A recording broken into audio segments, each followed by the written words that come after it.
I'm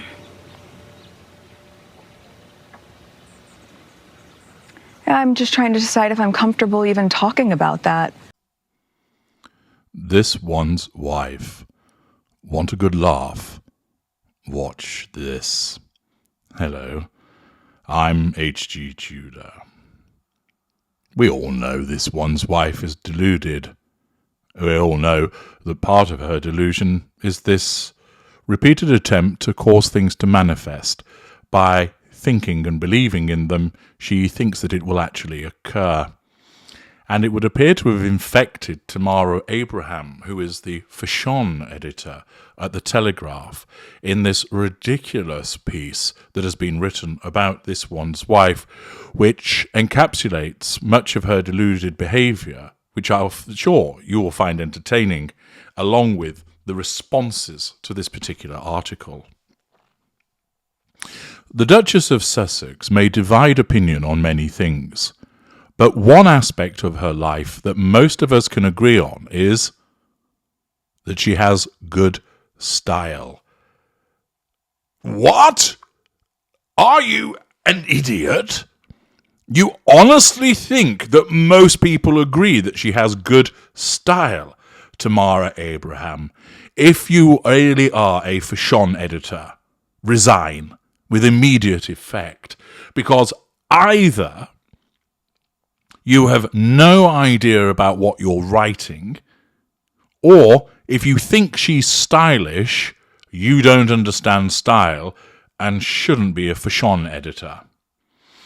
She continues. Yes, actually, I'll pause a moment. Allow yourselves to steady yourselves after hearing that preposterous view that she has good style. This is the woman, of course, that Dressed as One of Our Jowers is missing. Kermit Goes to Church, Fridge by Valentino, Tent by Army Surplus, Zebra by Grift. This is the woman that appeared as Chairman Mao Goes to New York, The Bouncing Berry of Harlem, Pooh, Emoji Hat, Hyacinth Bouquet's settee cover, Teacup by Royal Doulton. There is a litany of fashion gaffes by this woman in respect of ill-fitting, ill-suited, inappropriate clothing, not forgetting, of course, overripe burst tomato lady. Nevertheless, Tamara Abraham is going to plough on by explaining, of course, it's easier if you have access to jumpers which cost the equivalent of some people's monthly food bill. Want to wear £5,400 worth of Chloe silk to the beach and you're dripping in Cartier? Who wouldn't in her position? But the truth is, almost everyone in the public eye, if they want to look polished and put together in the press and on social media, will consult an expert of some sort, whether it's a long-time personal stylist or an occasional personal shopper. A trusted second opinion can assess a look from every angle and identify any loose threads or creases. Well, clearly nobody's helping this one's wife in that regard, to help them look au courant without looking like a fashion victim. This one's wife has called on experts in the past. Her friend Jessica Mulrooney gave her advice for a time, as did the ex-Prada publicist Maria Means-Coate. The fashion industry newsletter Line Sheet by Lauren Sherman has claimed that this one's wife is being styled by fellow Monty Shitshoite Jamie Mazzari, most famous for orchestrating Adele's post-weight loss look, and who also counts Jennifer Lawrence, Katy Perry, and Jeremy Allen White as clients. Sources close to both parties have denied to The Telegraph that Mazzari is styling this one's wife. Both stated that the women have only worked together once on a photo shoot. That said, as mothers of young children in the same town, it's likely that they are part of the same social circuit, and who knows, maybe this will blossom into a more formal working relationship in the future. For now, it seems that the Duchess is keen for the world to know that she styles herself. Well, we clearly see that she does style herself, as she repeatedly wears clothing that doesn't fit her, that she wears outfits inappropriately, that she wears outfits that are creased, that don't suit her figure. Oh dear. Yes, we all know she hasn't got a stylist, but even if she had, she wouldn't listen. Because, of course, as I've explained to you before, this one's wife knows best, and she knows best because she sees herself through the distortion field. Thus, anybody else looks and thinks, why on earth would you leave the house dressed like that? She looks into the mirror and thinks, wow, I look amazing. Other people would say, seriously, you look like a bag lady. She looks in the mirror, I look absolutely stunning. Some might say, heart attack beautiful. And this is the point. If she could see the way that she looked, she wouldn't wear those clothes in the way that she does. But she sees them through this distortion field of her narcissism, which tells her that she looks amazing. If you think about it, if somebody looks shit in something, unless they're racing to save somebody's life, or they simply haven't had time to make themselves look decent because they've got 3 kids to look after and a house to run, you wouldn't dress like that. You would see, no, that doesn't suit me. Oh no, that's creased. I'll iron it, or I'll put something on that's not creased. You wouldn't leave the house looking like that. But she, given the amount of money that she can spend, the time that she has to go shopping, the time that she has to get ready, after all, she only works 1 hour a week, and the rest of the time, the children, to the extent that they exist, are looked after by nannies, and she has housekeepers and gardeners, etc.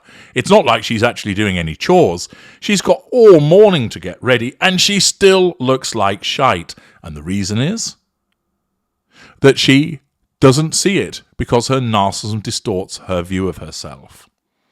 Nevertheless, this individual thinks that she has good style, and that it's the case that the Duchess wants everyone to know that she styles herself. She continues by writing, there's no question that she enjoys fashion as a consumer. Her wardrobe reads like every style editor's dream shopping list. The Row, Kate, Chanel, Hermes. But what Sherman is right about is that a good stylist is critical when you want to land a brand ambassador role. This one's wife needs to make money, and sharpening her look could be the first step in something bigger, she says. Not only should she be gunning for endorsements, but I wouldn't be surprised if she was keen to develop her own fashion line. Of course she wants these endorsements, and she also wants her own fashion line, because that way she can make money fairly easily. And that's why the Duchess could benefit from the services of a stylist, Mizrahi or otherwise. This is what she could learn if she chooses to do an Adele and carve a sharper, more deliberate style image, or let's put it more accurately, if she actually wears clothes that suits her. Apparently you gain exclusive access to designers. You can have all the money in the world, but only a stylist who has long-standing relationships with luxury brands can get hold of one-off pieces, the kind that never make it into the stores. For Adele, Mizrahi has commissioned bespoke gowns by Daniel Rosebery. Nicolas Guesquière at Louis Vuitton presents a Schuler and Pier Paolo Piccioli at Valentino. She'll have also served as a valuable go-between for the client and the designer. Looking like a star takes time and influence, says London-based personal stylist Annabelle Hodin, who works with high-profile individuals. A stylist can get you must-have pieces on time and advise on hair, makeup, and the best talent to use. Another suggestion is to become a recognizable fashion icon, or a fashion icon, which of course is not going to happen with this one's wife, because she regularly looks like she's been dragged through a hedge backwards. Take the way Mizrahi styled Adele, one of the most famous recording artists in the world, for her return to the spotlight in 2021. Everything had to be flawless in each drip-fed image. There's no way that could have been achieved merely with a Net-a-Porter account and a credit card. Mizrahi has broadened Adele's style horizons, dressing her in a range of different designer labels, yada yada yada. Adele now has an image that is strong, glamorous, and consistent. It was carefully crafted, yes, but it didn't look try-hard. If an Adele fashion line were to launch tomorrow, we'd have a ready sense of what it would look like. Another more recent Mizrahi client is Jennifer Lawrence. We've seen her in The Row, Dior, and Givenchy of late. It's all very This One's Wife in Monty Shit Show. Sharpen up those off-duty outfits. We often see Adele courtside at basketball games with her rumoured fiancé Rich Paul, who's a top sports agent. Even then she maintains that glossy brand Adele. Whether she's in Altazara chocolate leather or a cosy knit and trainers, her hair, makeup and nails are always immaculate. She makes just as much effort for these outings as she does when she's on stage. Look flawless at all times. Now, you might want to prepare yourself because you're going to have a good laugh at this next statement. This one's wife is slim, beautiful, and she knows what suits her. No, she doesn't. Granted, she's slim, Ozempic slim. She's not that beautiful. She knows what suits her. She hasn't a fucking clue. So it's not hard for her to look good. It's really hard for her to look good. Regardless, there have been some instances of creased fabrics that you'd never see on Adele, who always looks flawless, even off-duty. A stylist is like a hired perfectionist. They'll know which fabrics photograph well and which don't, the best smoothing shapewear, tailors to ensure a perfect fit, and a keen eye for loose threads. These are tiny things, but they can let down a look and personal image in a big way. Now, of course, as a somatic narcissist, you would think that this one's wife would want to look immaculate. The point is, she thinks that she does. She thinks that she looks amazing. And even if people have tried to tell her that doesn't suit you, it's creased, it's the wrong colour for you, your hair looks a mess, she won't listen. So for all of this individual suggesting, get a stylist because it will help you towards being a brand ambassador and to perhaps start a clothing line, even if she does, she's not going to listen to them because her narcissism tells her that she knows best. Thus, you've been treated to that preposterous article that thinks that she's stylish, that she's beautiful, and that she looks good. But let's just dive below the line a moment to see whether people agree with these observations with regard to how she looks. Gloria Hoffman. This one's wife dresses for effect, and that will never qualify as having style or being stylish. She has to choose what she wears carefully due to the disproportionate measures of her torso and lower body. The former is very short. Photographs show that she hasn't found what suits yet. I think that's a very fair appraisal and put in a neutral manner. Miss Scarlett lost me at good style. As I've posted before, most women want to look $1 million wearing something that was surprisingly cheap. This one's wife, on the other hand, manages to look surprisingly cheap in something costing thousands of dollars. Nothing ever fits, nothing ever flatters, from the startling expensive Givenchy wedding dress onwards. MJA Church. Quotation. This one's wife is slim, beautiful. But your problem is, when you're that toxic and rotten on the inside, no amount of styling is ever going to mask it, is it? Brenda Beard. If the stylist can get this one's wife a good seamstress who can do alterations so her clothes actually fit her, then she might have style. Her clothes don't fit properly, and she has no clue how to tie a fabric belt. Bettina Thwaite. I wouldn't know where to start with this one's wife. The first picture, for instance, shows her wearing that beige dress off the shoulder, whereas if you look, it was clearly intended to be worn on both shoulders, since there is a sleeve dangling down. Notice again, she doesn't even know how to wear the clothing. Nothing seems to fit her. She has an unfortunate body in that she obviously has no waist to speak of and chicken legs, and yet she often wears belts that emphasise this. She has no sense of what to wear when. She always dresses inappropriately. The latest, wearing a ball gown to watch a film in Jamaica, where everyone else was dressed casually. Wearing a red semi-nude gown that would be suitable for the Oscars to a sober Veterans' Day occasion. I could go on, but we'd be here all day. It just surprises me. As an actress, you would think she'd be clued up on this sort of thing. My goodness, Duchess of Sussex and style in the same sentence is an oxymoron. And she doesn't take advice. MGH Church jumps in. She certainly doesn't seem to take advice, as the British public have been telling her to get lost for years now, and she doesn't seem to be taking the hint.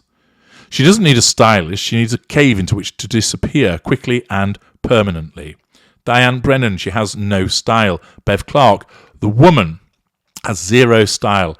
The most expensive clothing in the world cannot remedy that. Day Visitor. Outside of the Sussex squad and her in-house acolyte, Omid Scobie, this is the only time anyone has ever described this one's wife as having good style.